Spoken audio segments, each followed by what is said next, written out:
Welcome everyone.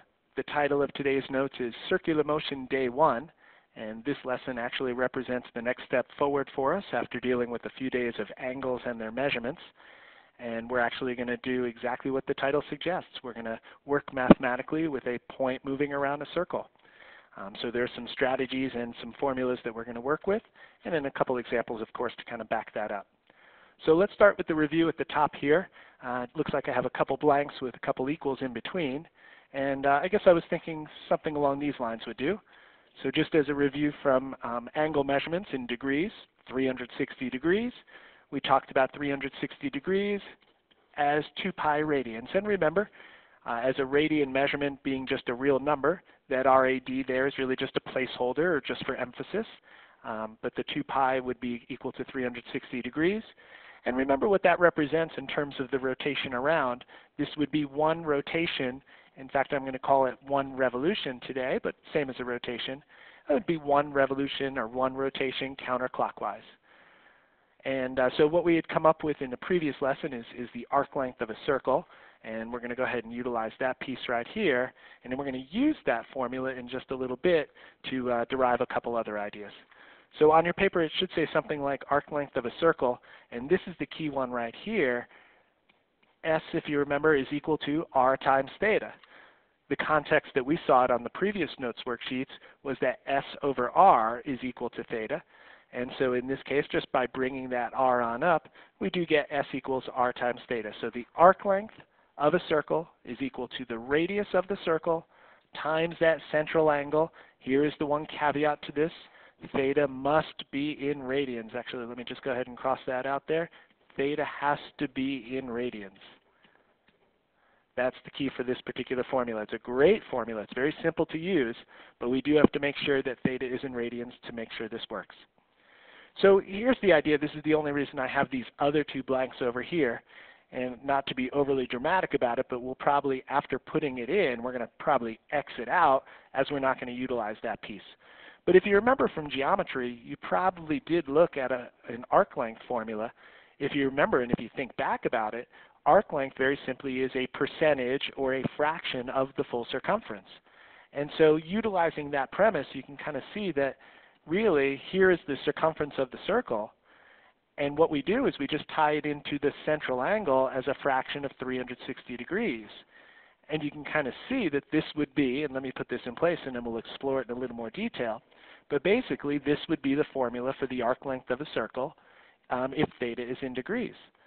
But again, all these things go beautifully in line here, because if you look at this very carefully, look what's in this formula right here, everyone. I have a 2 pi on really the numerator, so to speak, and I have the 360 degrees in the denominator. Well, theoretically, everyone, isn't 2 pi the same as 360 degrees? And because they are, basically this would cancel out with that, and we get this formula right over here with theta now being in radians. So this piece right over here, although useful and probably used quite a bit in your geometry class, we're really going to focus more in the in the radian measurement and kind of go forward from there. Okay, so S equals r theta. Theta has to be in radians. Alrighty, well, let's talk about circular motion as it says on your sheet here. Circular motion is an object moving around a circle at a constant speed. And I just have this little arrow off to the side here, so just draw a little circle if you would. And basically what we're going to do is have a point on a circle, and it's going to move around the circle at a constant speed, kind of like this. It's going to go around and around and around at a constant speed. And there are a couple of mathematical quantities that we're going to investigate when that happens. So let's start out with the fact this first quantity right here, what's called the linear speed. Now obviously, everyone, if you can kind of take a look at this piece, as it's moving around the circle, it is covering a certain distance in a certain time. And so it basically has a rate or a speed, so to speak. And so how fast it's moving around the circle is what it's called the linear speed. And the way I'm going to go ahead and do it right here, and you can do this on your paper as well, it is the distance traveled along a circle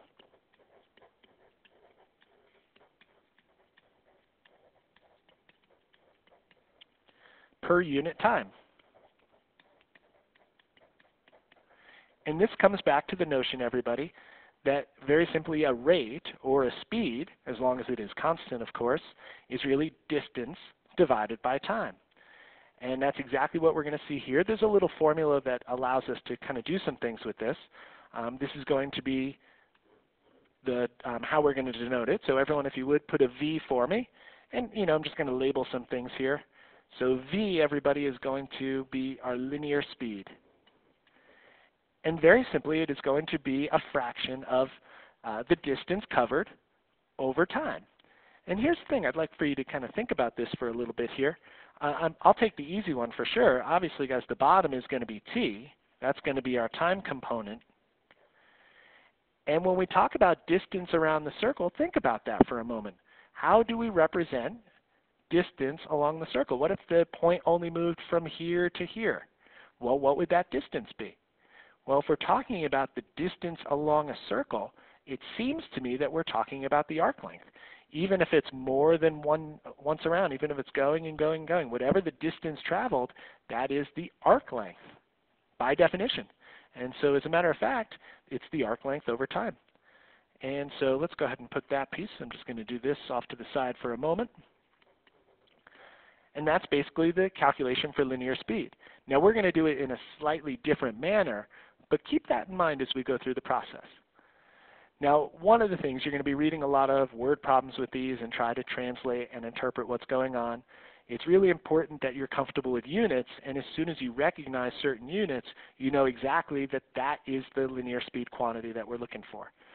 So miles per hour, that's definitely one unit for linear speed. Feet per second is another one. Well, actually, you know what? Let's do feet per minute there. I'm just kind of thinking with this. So feet per minute, feet per second, they all are the same. So I'm going to write feet per minute, though. Inches per second, stuff like that. But again, any type of linear measurement over any type of time component. So miles per hour, feet per minute, inches per second, just those are common ones, that's all. Now, everyone, here's what we're going to get into, everybody, a secondary quantity. And this, if you can kind of think back over the last couple days, should actually make some decent sense. Now, you don't have to do this on your paper. I'm just going to kind of do it here. But if you can think about a point moving around the circle, just like this right here, would everyone be in agreement that it sort of is tied in to a terminal side tracking that point, basically? Remember, when a terminal side rotates off the initial side, remember that piece, everyone. If we were to put a tracer on that terminal side, it would form a perfectly circular path. Well, same premise here, everybody. If this point is moving around the circle, there is a terminal side kind of tracking it right in here as it goes through. And so not only is the point changing, the distance is changing over time, but the angle is changing over time. And that relationship, everybody, is what's called the angular speed.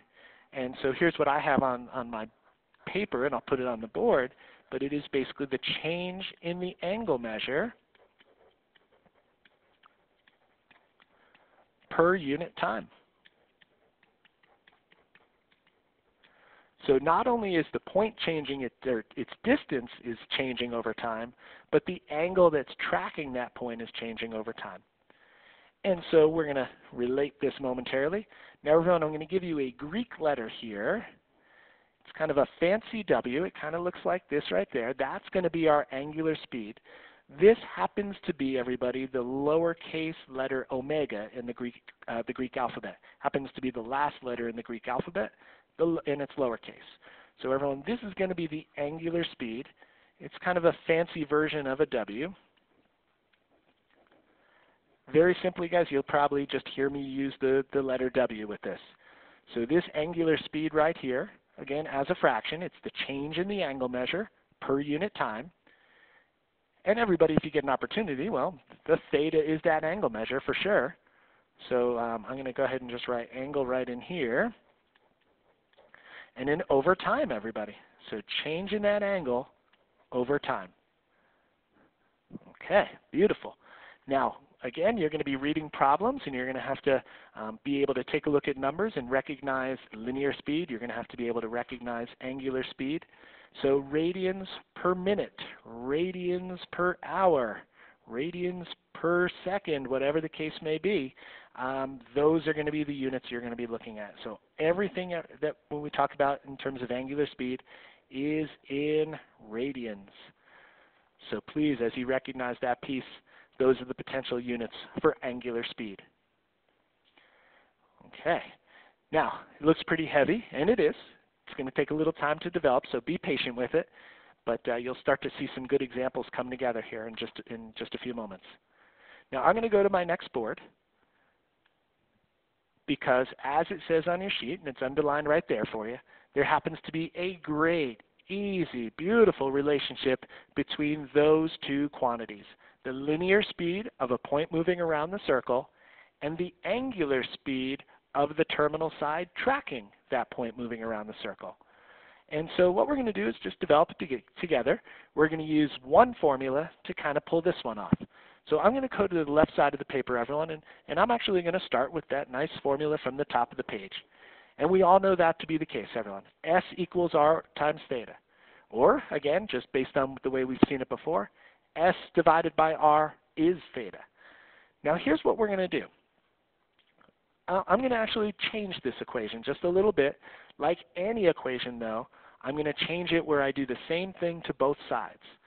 So this might seem just a touch arbitrary, but what I'm going to do here, everyone, is divide by the time component. So guys, I'm going to divide both sides by t. So I know that S equals R theta. What I'm going to do to that equation right there is divide by t. And I'm going to modify this just a little bit, and then I need to get you to see something. So guys, the left-hand side. No way around it. S over t, everyone.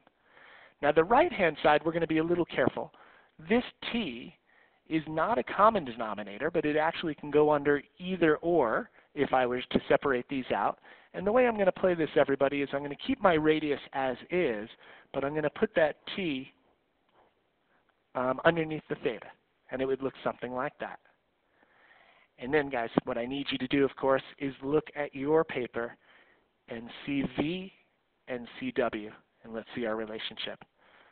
So the way we are going to play this out is to just use the concept of these two pieces to really develop the mathematical relationship between our two quantities there.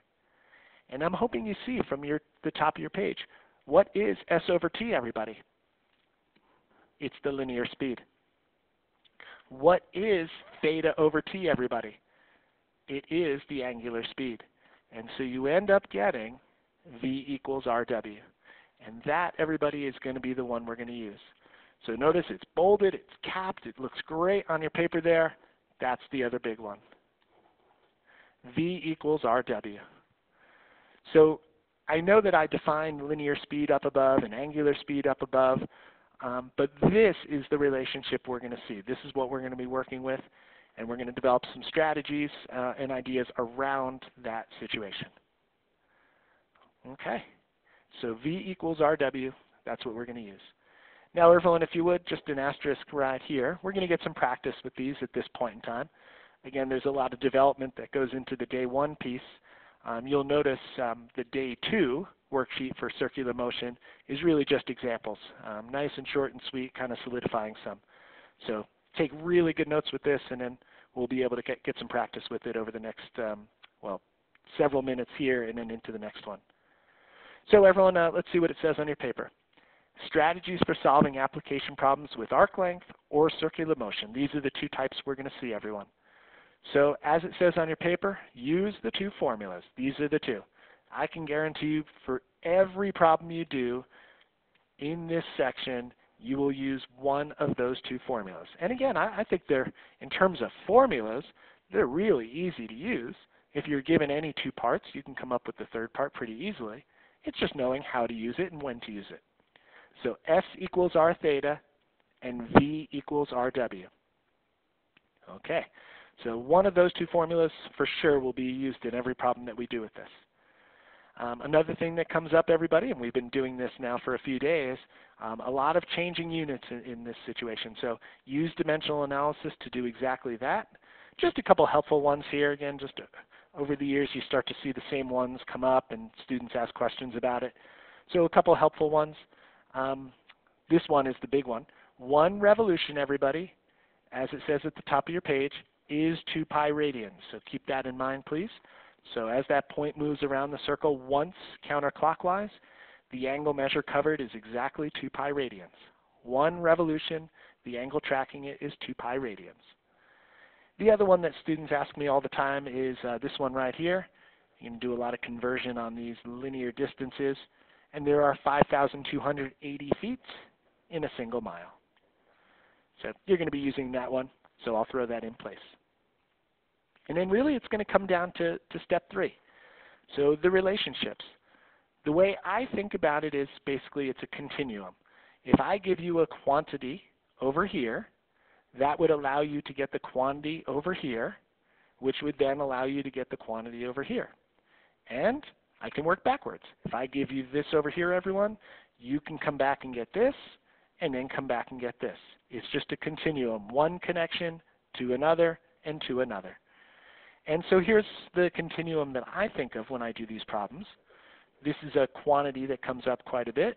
How many revolutions in a particular time period? How many full revolutions around the circle are we talking about in a time period? So revolutions is one quantity. What we are going to find, everybody, is if we can get the number of revolutions, then that translates beautifully into the angular speed. So from revolutions to W, everybody, and we'll see this in action as we go through. Revolutions to W. Then, of course, we can connect W to V. So once we have the angular speed, then we, of course, will be able to get the linear speed. And that, everybody, is your connection. So as I mentioned, I can go from here to here to here, and backwards. Here, let's track it, from here to there to there. Now, before we actually start the examples on that next piece, let me just be clear about one thing. This is probably the one thing in this entire unit, probably all year long as a matter of fact, that I don't teach the most efficient way. So let me clarify and justify what I'm about to say here. Theoretically, everybody, you can find a way mathematically to go from this quantity, leap over the middle quantity, and find this. And vice versa. If you know the linear speed, theoretically, there's a way you can go right back and a little more efficient probably get to here. I like doing it in 2 jumps from here to here to here because it's important in this unit to really start talking about a point moving around the circle and the angle that is connected to it. It is just a huge concept in trigonometry, and if I did not emphasize that, I would be doing you a disservice. But it should be noted, if you are able to skip a beat, so to speak, and go from here to here, or from here to here, if you see a shortcut or two, great. I'm happy for you. More power to you. But I'm going to go through it a very particular way here, a very formal approach, and hopefully that'll work as well. Okay, well, let's go for it. So I just have a few examples that we'll take a look at here, and we just have to decide what we want to do and how this plays out. So a pendulum is 4 feet long and swings back and forth along a ½ foot arc. Approximate the angle in radians and degrees through which the pendulum passes in a swing. Diagrams are very helpful sometimes. Let's kind of see what this looks like.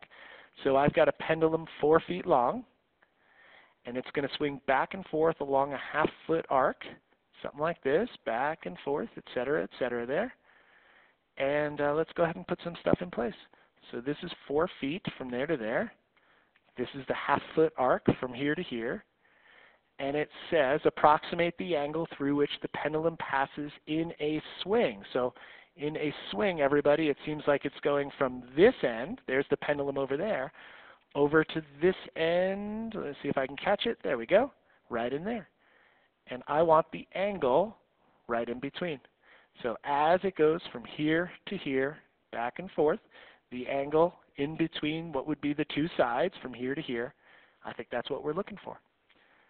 So you have to decide pretty much right away, What is it we're going to use? Does this look like an S equals R theta situation? Does it look like a V equals RW situation? Think about the quantities we have. Think about what we need. Well, I guess the argument could be made that that 4 feet really does actually represent the radius of a full circle. So this would be the radius right here, and this, everybody, I believe is your S. It is your arc length of that circle. And there's my theta, and so we should know our connection. Again, you can do this two different ways, everybody. You can do S over R equals theta, and that is, by definition, exactly what we've come up with in the past. Or you can lay it out this way. It really doesn't matter. You're doing the exact same thing. But I see this, everybody, as 0.5 feet as your arc length, 4 feet as your radius, and everybody, of course, you're missing theta. And we knew this to be the case. I mean, by definition, we've come up with this before. Theta is, in radians, a ratio of the arc length to the radius. That is outstanding. So 0.5 feet over the 4 feet. And remember, we've talked about this before. Those are going to cancel on us.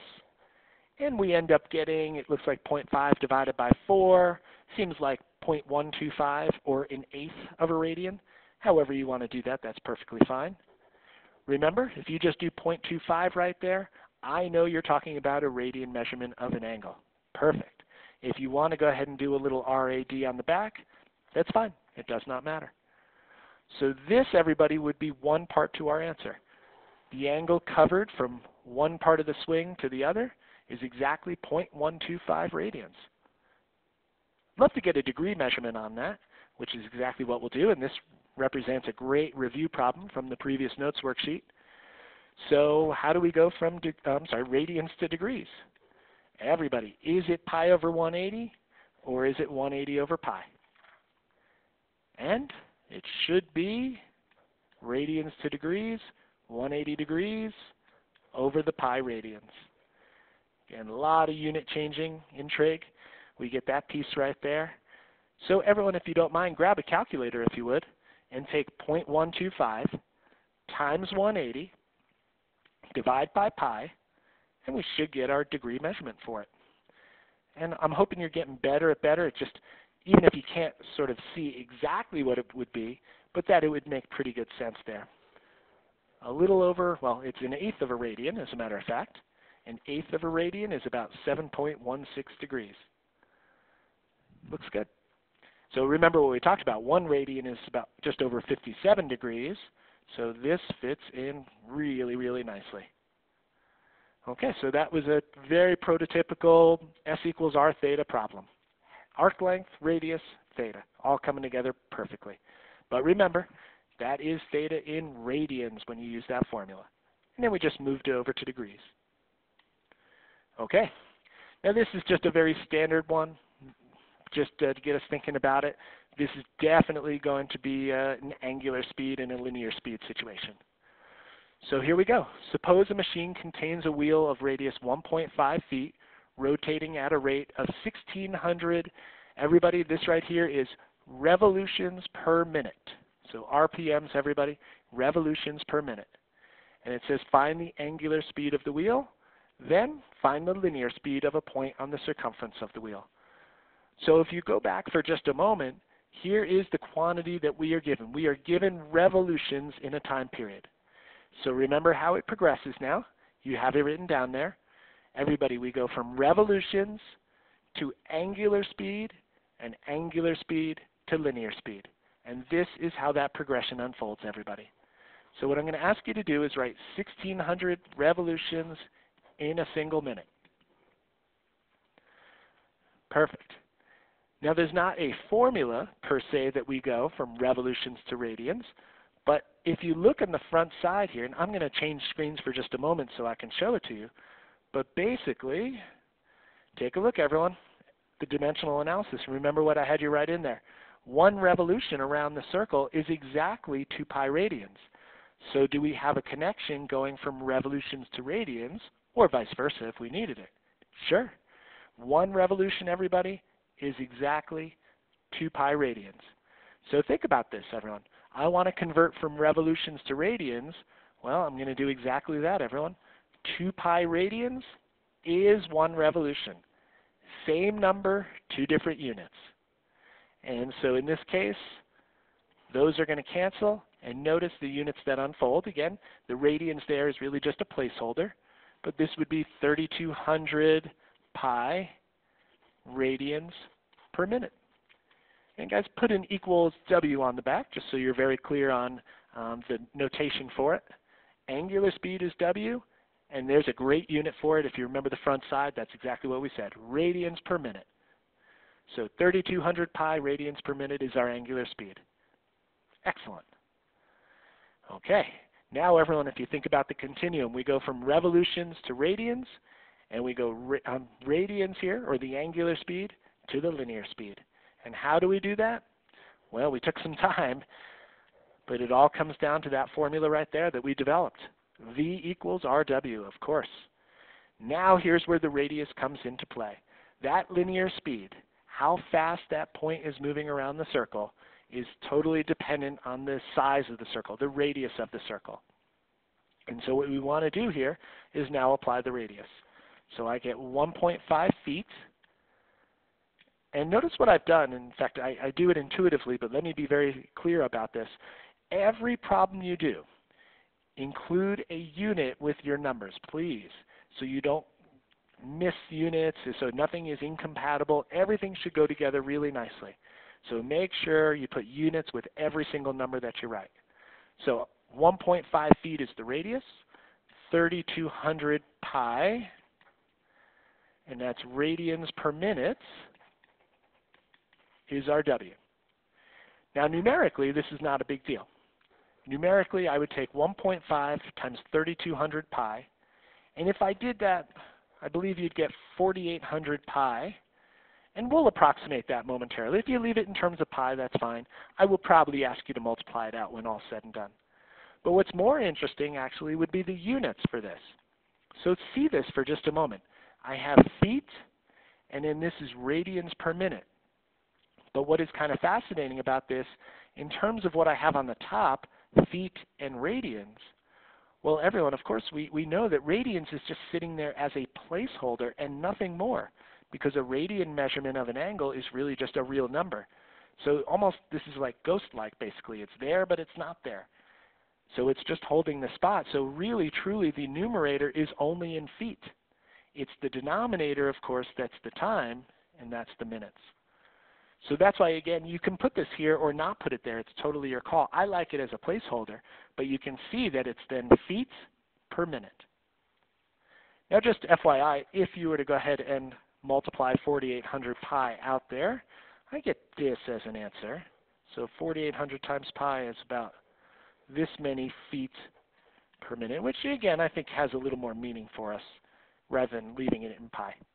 But I'll leave that to your discretion. So revolutions to angular speed, everybody, to linear speed. That's the connection. Okay, one more for this notes worksheet, and again, we're going to get some more practice on the next one, so don't lose hope if you're struggling with this a little bit. It'll definitely come to you. Okay, so I definitely ride into work most days there, and I take baseline, and let's see. So it says, Mr. Meyer's road bike has tires that are 27.5 inches in diameter. As he rides down Baseline Road at a speed of 24 miles per hour, downhill certainly, how many revolutions are the tires making in 1 minute? Okay, very good. Good problem here. So let's kind of talk about this piece. I do have the 27.5. That's the key right there, everyone. That's the diameter, which of course we're going to get the radius from that in just a little while. But more importantly, the other number that I'm given is this 24 miles per hour. So ask yourself, what does that represent? And that 24 miles per hour to me is V. And so here's how we're going to play this out, everybody. I'm going to write it as 24 miles per hour.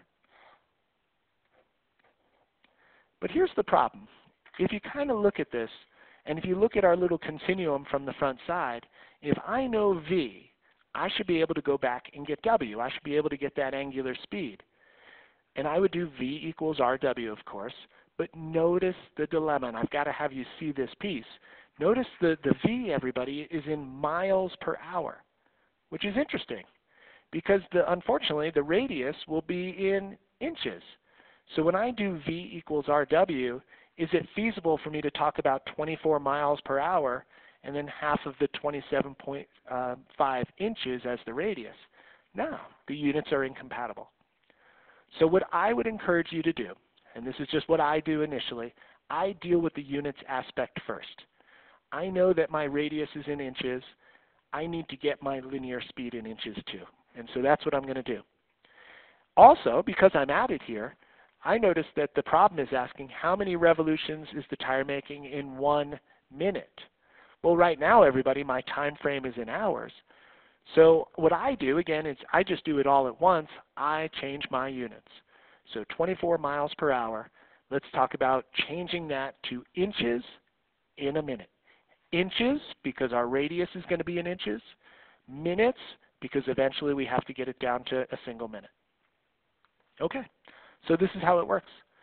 I do it in 2 steps. As I wrote on the front side, 5,280 feet in a mile. That's good. So miles are going to cancel. Then everybody, of course, 12 inches in a foot. Feet are going to cancel. I'm hoping you're really good with the dimensional analysis. As you can see, it comes up a ton. So this is good. Now I'm in inches, everybody. That'll help. And then I'd love to get this in minutes as well. So I'm in hours at this point. But I do know 1 hour is 60 minutes. And so this hour would cancel out with that right there. And if you notice, if you look at my units, and that is why I put units on every number, I'm in inches per minute, which I think is a good place to be in. So let's see. You are more than welcome to grab your calculator at this point and take 24 times 5,280 times 12, and then how about divide by that 60. And if you do that, let's see, I have this, I believe, on my paper. I have 25,344 inches per minute. And that, guys, is our V in the perfect unit measurement there. 25,344 inches per minute. Now, everybody, we're ready. It's all downhill from here. So, think about the continuum, everybody. We have V. If you think about what I need, I'm going from V to W to revolutions. That's the process there. How do I go from V to W? It's the formula, everyone. That's how I go V to W. That's the tie-in. That's what we looked at on the front side. We took a lot of time to develop that piece. So as you can see, it's 25,344. Again, I put units there. Make sure it all works. And then half of that 27.5, I end up getting 13.75 inches as the radius, by the way. Just be clear on that. If it gives a diameter, just divide it in 2 in order to get that radius. Okay, and then times W. Again, watch the math. It's really quite fascinating here because when I divide this on over, this comes over here, and I'm going to do 25,344 divided by 13.75. And notice what happens. I get a number, that's the easy part. I get 1843.2. And when I take inches per minute and divide by inches, think about what happens here. The inches cancel. So what would make the top unit in my fraction is gone. It's unitless, so to speak. So what you can do, again, just as a placeholder, there's where our radians pops up. So that would be radians per minute.